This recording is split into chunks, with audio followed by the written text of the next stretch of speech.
Fans of women's football are in for a treat over the next week as the United States takes on China in 2 international matches. Now, the first encounter will take place in Fort Lauderdale, Florida on Saturday afternoon.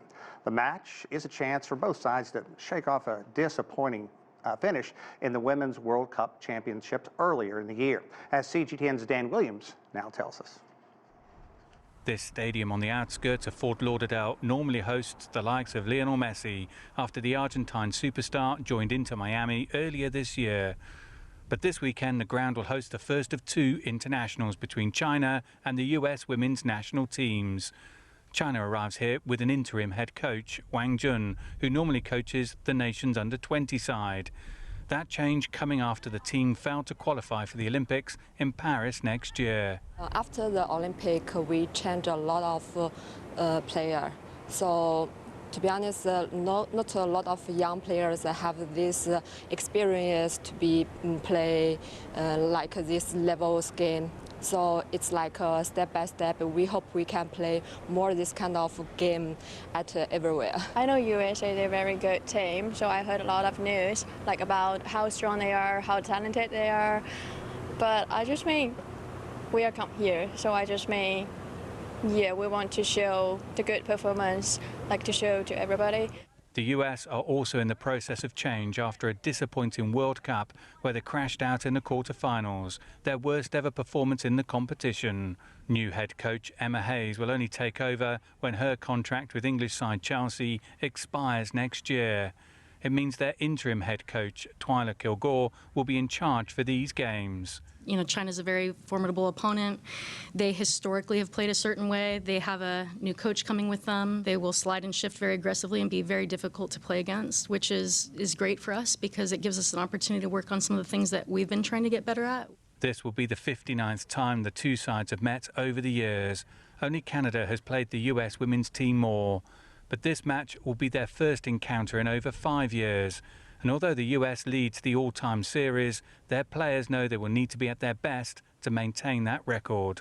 Yeah, I mean, China's going to be a hard team as well. There's not going to be a single team that's going to come in here and just let us play the soccer that we want to play. They also show us a different style that maybe we haven't seen most recently, and so it's going to present a new challenge for us as well. They're a good team. I think they're going to be hard to break down, so we have to be patient and clinical with our chances. So the stage is set for what promises to be a consequential encounter between these 2 long-term rivals, both desperate to draw a line under recent disappointments, but also lay down a marker for what each side hopes will be a brighter future ahead. Dan Williams, CGTN, Fort Lauderdale, Florida. A recent report by sports network Telemundo Deportes shows football is the fastest growing team sport in the United States. Latino communities have fueled the popularity of the game here. But as Nitza Soledad Perez tells us, football is finding a wider audience. Football is king in most of the world. USA! USA! But U.S. fans, young and old, have been catching up over the past 3 decades to the sport most Americans call soccer. The U.S. women have been leading the charge. The U.S. team is the most successful of any nation at the Women's World Cup, with 4 titles: 1991, 1999, 2015, and 2019. And football's ascension in the United States continues. I think we were always hoping it was going to be the case, but it's grown so much on the men's and women's side, and again, that's what we want. We want progress in the U.S. and we want to be able to compete, around the world. And I think for us on the women's national team, it's always kind of been the case, but you see the men's side is growing as well, so it's massive. Football is a staple in America's school programs. In the 2021-2022 U.S. school year, soccer was the most popular girls' sports program with almost 400,000 participants. That's according to the High School Athletic Participation Survey. Another contributing factor to the sport's explosion was the creation of Major League Soccer, MLS, in 1996. Currently, 29 clubs from Canada and the U.S. participate in the league.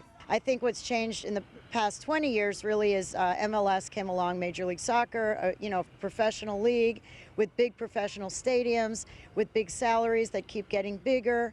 And, so the sport is huge in this country. Gracias, Miami, por todo.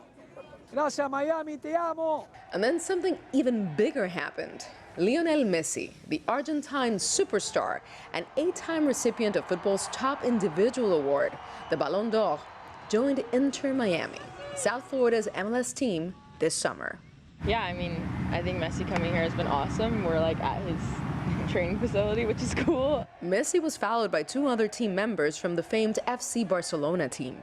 Now the feeling is if Messi, Busquets, and Alba can play here, then it should be good enough for any world-class player. And not just the best-known players in the world, but also some of the young, rising talent, particularly in Latin America. The young players from Argentina, from Brazil, from Colombia, from Peru, they are now looking at the United States as a first-choice option, as opposed to a second. I mean, he's getting sellouts wherever he goes. The jersey sales, the #1 jersey in the whole league, one of the top jerseys in the world right now. And with Messi in town, a new era for U.S. football has begun. Nitza Soledad Perez, CGTN for Lauderdale, Florida. Fast-growing sport. And with us to talk more about the development of women's football is Kate Delaney, an Emmy Award-winning sports commentator and CEO of the Delaney Media Group. Kate, thanks very much for joining us. Appreciate it. Sean, of course. I want to ask you first just about that story, just about how much football or soccer has grown here in the United States and what you think of that, because it did take a while for it to take root, but no question it really has. I mean, everybody's kids I know, my kids, they all played soccer, football growing up. And then with Messi, I had friends in Atlanta who were ready to pay $500 a ticket when he was going there. And then, of course, he had that somewhat notorious Instagram message that said, I'm going to be at home eating pizza in Miami. And so the tickets went down to $25. But it shows you just how much people are enamored with football right now. Well, I think you said it. Messi is a huge game changer. It's big names that draw people into stadiums to watch, and he's incredible. My nephew happens to be the videographer for Inter Miami, so I got a front row seat to what's happening down there, and I knew it was going to explode. And it's exploded not just there, but obviously on the road, as you heard in the piece, and you know yourself.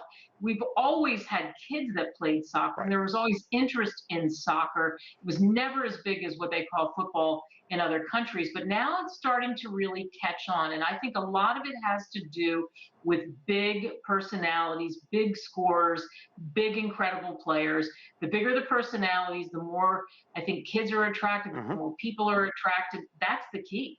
Okay, so China is the United States' second most frequent opponent. How is the growth of women's soccer in both countries really taking off? Because China has been quite a power for some time now. Yeah, and President Xi, of course, loves soccer, and that's made a big difference, pumping money more toward the men, but also the interest in the women. And because of the Steel Roses and their popularity, if you go way back to 99, when they won a silver medal, I think that really increased the interest in that team too. And there's no doubt in China, it's the #1 spectator sport. And in the US, we're starting to see that as well, that when we have big wins, the men and the women's team, when they compete, and when we have those big names that do well, then again, there's more of that interest. And so it's really grown, and it's grown like through clubs, it's grown through older people, not just younger people playing, because there's even older leagues around the US, for example, where people are still playing soccer. Yeah, well, China has been a player on the women's soccer stage, as you mentioned, for some time. Tell me about the progress in developing the women's sport and vaulting the national team to its upper echelon by 2030, and starting this year with this year's World Cup as a foundation, and also the fact that both teams, U.S. and China, are going to have new coaches coming in, so it's kind of an untested commodity. It's an untested commodity, but I think that's good because it means it's a breath of fresh air, Sean, and there's a good chance that then you can turn things around, because remember, both had disappointing finishes to the World Cup last year. So now heading toward what is Paris, I think that kind of breathes new life into it. Plus, we had many on the U.S. side, many of those superstars that retired. And in China, they've got some really good young and up and coming players that people are recognizing. And I think that will help them also to have made that coaching change. I think it's the opposite. I'm also curious about, the marketing side of this, because what does it look like domestically in China versus domestically here in the United States, both in terms of the leagues and financial support? Because with all the popular women's players in the United States, a lot of young girls want to wear their jerseys. Do you see the same thing in China? I don't think it's quite as big in China. Like I said, it's the #1 spectator sport, but the men get a little bit more of the love, even though they're not ranked anywhere near where the women are. But I think that will start to change as you get closer to Paris, and especially if they do well in the Olympics. And the U.S., you already spelled it out. You have the popular players buying their jerseys, playing, all of that, I think is absolutely already been a groundswell for now well over 2 decades. Yeah, it's really a good way to gauge the popularity. Well, talk about some of the challenges that women's sports still face here in the United States and abroad in terms of pay, equity, and just the attention, the love, as you say.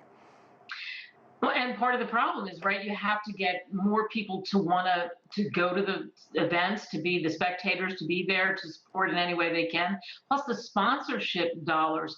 In the United States, we have the Big Four, and it's always going to be the Big Four. And of course, that's the men's sports where it's football and baseball, and you know that already, basketball and hockey. So how do you pull the eyeballs there? How do you get them interested in it? And part of the key is to come up with clever campaigns. I think get more companies involved, pump in some of those dollars, really attract the best people you can possibly attract to the support to the sport. And it is about marketing. It's the messaging. Messaging is so key. Kate, I'm going to put you on the spot with your Emmy award-winning talent. Tell me what we're going to see in Fort Lauderdale first, and then in Texas. What are we looking for from both teams? Who's going to win? Well, I love the fact that they're doing that, by the way, in Florida, then in Texas. But I'm going to say that the U.S. wins it narrowly. I think it's going to be a tight, both matches are going to be tight, friendly games, but I don't think we're going to see any kind of blowout. Okay. I think they both have something to prove, too, after the disappointing finishes at the World Cup. But best to them in both of these matches. Kate, thank you so much. We appreciate it. Thanks, Sean. Well, meanwhile, the head of football's world governing body, FIFA, stressed on Friday that broadcasters need to pay a fair price for the commercial rights to women's football. He claimed media outlets pay 100 times less to air women's games, saying increasing prize money alone is not enough to boost the sport. But it's not just about the prize money, it's about the investment in women's football, in the women's game. Let's work together, let's promote women's football with 1 hour per week at least of transmission that we can develop together, creating role models. Well, Spain won the FIFA Women's World Cup this past summer with a record attendance of nearly 2 million across stadiums in Australia as well as New Zealand.